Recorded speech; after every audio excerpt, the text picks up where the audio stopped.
lontano da Calagonone, sorge il nuraghe Mannu, avamposto a strapiombo sul mare che domina sull'intero golfo di Orosei.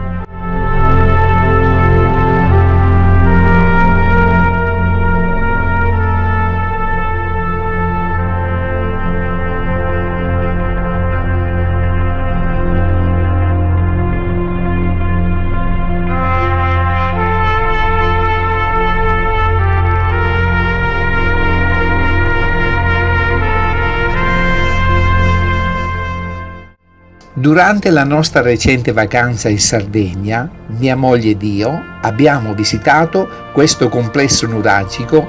Per gli appassionati di storia e archeologia è molto interessante, ma in ogni caso merita per il panorama spettacolare.